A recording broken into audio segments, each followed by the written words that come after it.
વડનગરના હાટકેશ્વર દાદાનો પાટોત્સવની ભવ્ય ઉજવણી કરવામાં આવી હતી। હાટકેશ્વર દાદાના શિવલિંગના મૂર્તિ પ્રતિમાનું અદ્ભુત શણગાર કરવામાં આવ્યો હતો। સવારે હાટકેશ્વર દાદાની આરતી તથા મહાપૂજા કરવામાં આવી હતી। હાટકેશ્વર મહાદેવના શિખર પર ધજા ચડાવીને જય હાટકેશ્વર શબ્દોના મંત્રોચ્ચાર કર્યા હતા। શિવમાંથી જીવ થવું હોય તો અંતર્મનથી મંત્ર જાપ કરવા જોઈએ। ચૈત્ર સુદ એટલે કે હાટકેશ્વર જયંતિની વડનગર હાટકેશ્વર મહાદેવ ખાતે ઓમ નમઃ શિવાયના સવારના 8:30 થી બપોરના 12:30 સુધી પંચાક્ષરી મંત્ર સાથે ધૂન બોલાવી હતી। 12:30 કલાકે હાટકેશ્વર દાદાની મહાપૂજા થઈ હતી અને હાટકેશ્વર દાદા સાંજે 4 થી રાત્રિના 8 વાગ્યા સુધી 56 ભોગના દર્શન કરવામાં આવેલ છે। હાટકેશ્વર દાદાની ભવ્ય શોભાયાત્રા નીકળી હતી। બોડી સંખ્યામાં લોકો જોડાયા હતા। જે કે સિંહ ગુજરાતી સાથે જીગર પટેલ, વડનગર। આપનું નામ સર?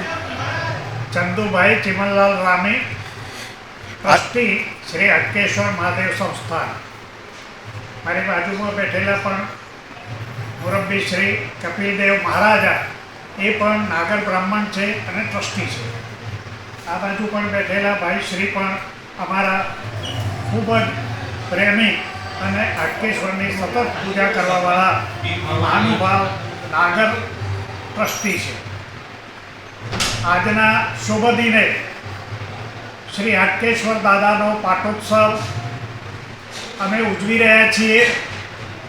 આજના સવારે 7:15 વાગે ભગવાનની આરતી અને એ પછી મહાપૂજા પણ શરૂ થઈ છે। સાથે સાથે બહારથી આવેલા સર્વે નાગર બંધુઓ, એ સિવાય પણ નગરના સદગ્રહસ્થો એ નિજ મંદિરની અંદર ઉતરીને ભગવાનની સેવા પૂજા કરવાનો લાભ લઈ રહ્યા છે। સાથે સાથે અખંડ ધૂન સવારે 8:30 થી બપોરે 12:30 સુધી ઓમ નમઃ શિવાયની સંગીત સાથેની ધૂન કરવા માટે પણ અમદાવાદથી અમારા ત્યાં એક ગ્રુપ આવેલું છે અને અત્યારે હાલ પણ એ અખંડ ધૂન કરી રહ્યું છે। સાથે સાથે શ્રી હાટકેશ્વર દાદાને આજે 10 વાગ્યાના સમય અનુસાર ઉપર શિખર ઉપર એક ધ્વજારોપણ કરવામાં આવી અને એ પણ બહારથી કેનેડા નિવાસી રવિભાઈ અશોકભાઈ રામી તરફથી એ ધજા ધરવામાં આવી છે। બીજું, મહાદેવનો સુંદર સાજ શણગાર અને બપોરે 12:30 વાગે મહાપૂજાની આરતી પણ થશે, પ્રસાદ પણ થશે અને સાથે સાથે સૌ ભાવિકોને દર્શનનો પણ લાભ મળશે।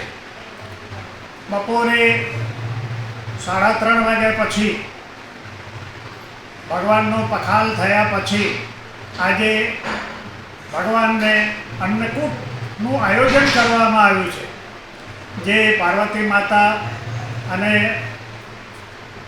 ગણેશજી, નંદીજી સાથે બધાનો શણગાર કરીને નગરના સદગ્રહસ્થો તરફથી આ પ્રસાદ દાન ભેટ તરીકે મળેલો છે। એ રીતે એના યથાયોગ્ય ગોઠવીને ખૂબ સુંદર રીતે ભગવાનને આ સેવા ધરવામાં આવશે। આ અન્નકૂટ સાંજે 4 વાગ્યાથી માંડીને રાત્રે 10 સુધી ભગવાનના દર્શન કરવા માટે ખુલ્લો મૂકવામાં આવશે। સાથે સાથે સાયં શણગાર, આજે વિશિષ્ટ દિવસ હોય, સાંજે સાયં શણગાર પણ ભગવાનને ધરવામાં આવશે।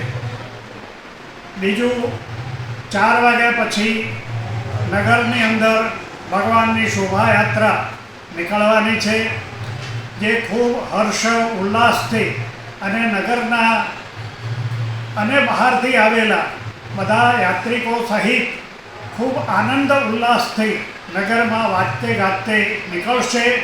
જે અમારા નગરના મહાદેવી ચત્રેશ્વરી માતાએ જશે, જ્યાં ભગવાન માતાજીને સાડી ધરાવશે અને પછી ત્યાંથી પાછા વળતા એ 7:30 સુધીમાં અહીંયા હાટકેશ્વર પુનઃ આવશે।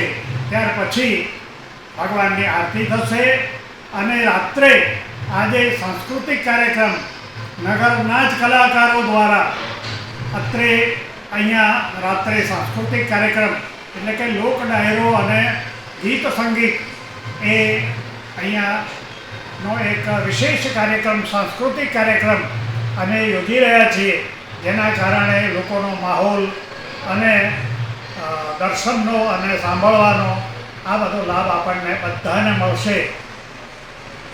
સૌ ભાવિક ભક્તોને આજના આ પાટોત્સવ નિમિત્તે હું જય હાટકેશ પાઠવું છું અને સાથે સાથે સૌને આ નવા વર્ષની ચૈત્રી નવું વર્ષ એની શુભેચ્છાઓ પાઠવું છું.